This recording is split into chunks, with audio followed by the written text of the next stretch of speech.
Hello, this is Roger Bradshaw. We're going to continue with the example that we started with for basic race setup in parts 1 and 2.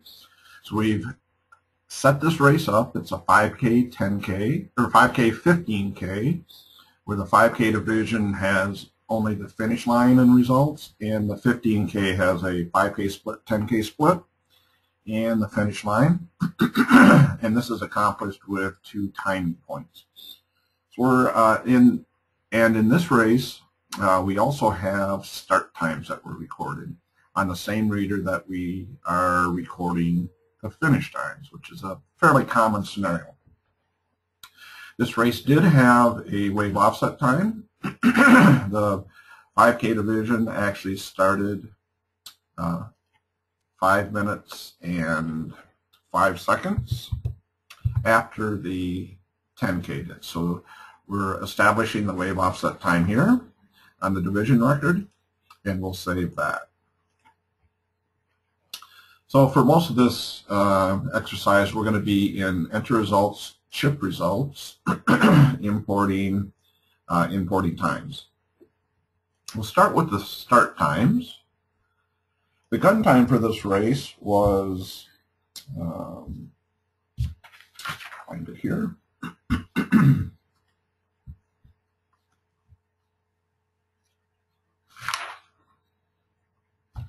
Okay, sorry, the gun time for this race was 07-29-08-42. Now, especially when you have the situation like we do, where different timing points are involved for the starts versus the finish, or the same timing point is involved but for the same start and finish.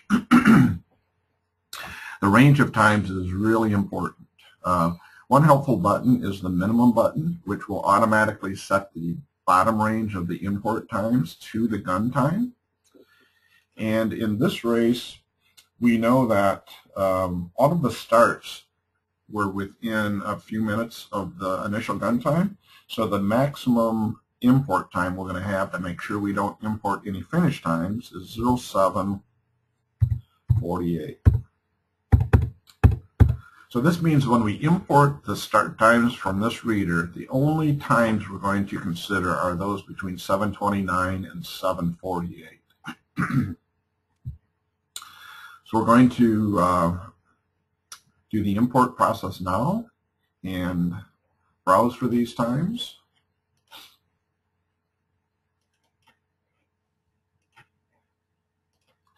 And here is our file of finish line reads. One thing that's important, if you're ever in a situation where you have both when you have multiple files that you want to import, you may have a primary and a backup reader. When you're on this screen, you can select multiple files just by holding down the Shift or the Control key. In this situation, all of the starts and finishes are contained within this one file, so that's the only file that we're going to select. There is an unknown finisher or two in this, so we're going to have the import process automatically set them up. When you do the selection to set up one participant, you get this prompt. For this scenario, in the remainder of this import, you want these setups to occur without a prompt. So we'll say yes. And as it turns out, there was only one. And we have our start times imported. We have 2,983 start times, and our start times are imported. The next thing we'll do is import the 15K splits.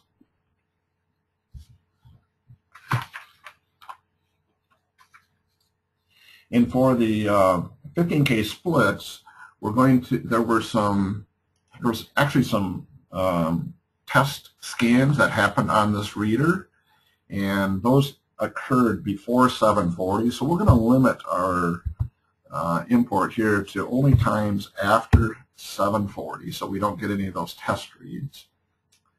Now you'll notice that there's a new column on the screen in Race Director 2014 called Occurrence. And for this timing point, if you remember in the setup, we expect to have 2 occurrences for every participant. And when they're imported, we will actually see the occurrence number for each read.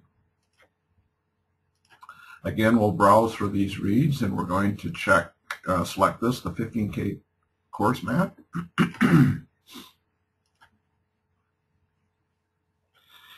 And we've processed. Okay, now in this import, we got some unexpected times, and they will be presented to you in a report. So we're going to say yes, we want to see this report. So what's happened is, if you remember, when we set up the 5K run division, the only timing point that we set up for the 5K run was the finish line. So the 15K splits wasn't referenced anywhere in the 5K setup. What happened is, when we did the import, we found some participants that crossed this 15K splits. In fact, 2 of them, 956 and 438, hit this twice. So it's pretty obvious that these folks registered for the 5K but decided to run the 15K. So this is a very useful report. You can use this to switch those participants from one division to the other. And the other 2 were most likely people that didn't run at all but wandered over near the timing mat. Okay, so we have our 15K splits imported. Now, I want to demonstrate what would happen if you looked up someone. Now we have this occurrence column, so let's just pick any one of these, like 3140. If we look for that bib number, you're going to get a new prompt. It says, well, actually I found that 3140 is out there twice, and it will give you a choice of to which one you want to go to. Now consider, and there's another thing that's just a recent update of the 3,068 reads. If you want to see the counts by occurrence, there's 1,544 occurrence 1 reads and 1,524 occurrence 2 reads. So that button is helpful for seeing that. Let's consider bid number 2803. Let's search for them. Sure enough, they only have a single read out there. In fact, it's been reported to you that a read has been missed for this individual. So let's add that read by going to the override button. We'll use the add. And for bib number 2803, it was reported that they crossed the second time at about 8:15. So 0815, we're entering this by system time. When we add this, we're asked which occurrence does this override apply to. Well, it applies to the 10K split. You can see that we have a read already for the 5K split. It's just added this time, and our number of times that are imported is now increased by 1 to 3069. So that's a quick demonstration of how you would add a missed time. Okay, so the final step is let's import our finish times. When importing the finish times, remember we're getting this from a reader that has both start times and finish times. So we want to make sure that we only get finish times. So the bottom of our import range we're going to do as 750 in 30 seconds.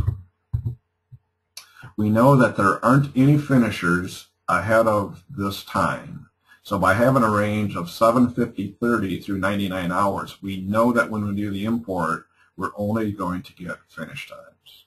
So we'll use the import, and we'll go down to our start finish line file.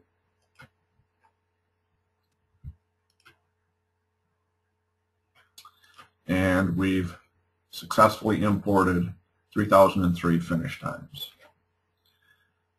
As we close this, the results are being calculated.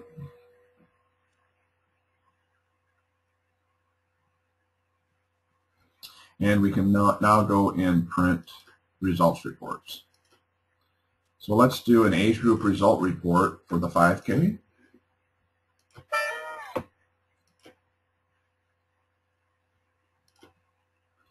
Now if you remember, we set up 3 age bands, one for the open, one for the masters, and one for the military. But since we haven't used the assign button yet for the military finishers, we're not seeing them in the report right now.